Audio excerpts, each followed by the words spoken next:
So I'm walking into work through the ambulance bay. And this red Chevrolet pulls up, and out flops this dude out of the passenger seat who had been shot in the chest. Obviously shot in the chest. And then the car that dropped him off just sped off. And so I'm standing there. Great.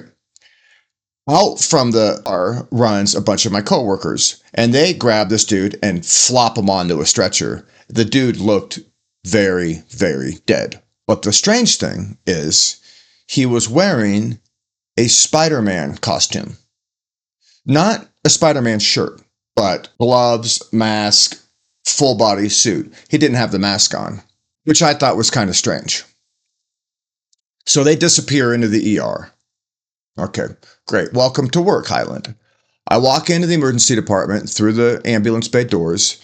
The charge nurse looks at me and says, Highland, room 1, right now. Okay.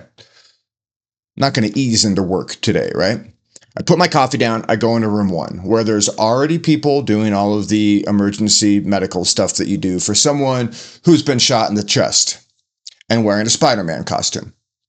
So I start doing all of my primary nurse stuff, and this person's doing this person's doing that. One person's got airway, one person's got breathing, one person's got circulation, one person's doing IVs, another person's doing medications.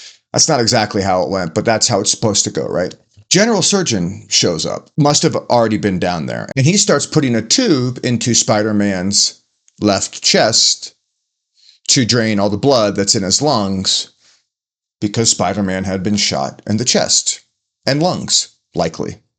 And then another nurse comes in and says, hey everyone, the people that just dropped Spider-Man off crashed their car across the street. Apparently they thought it was like Fast and the Furious, dumb decisions. All I cared about at this point was that Spider-Man had been shot and we're trying to fix him. The dudes across the street are not really my issue at this particular moment in my day, which had started 5 minutes ago. So that was how that day started. The guy died. Spider-Man did not live. The weird thing was, it wasn't even Halloween. It was like July.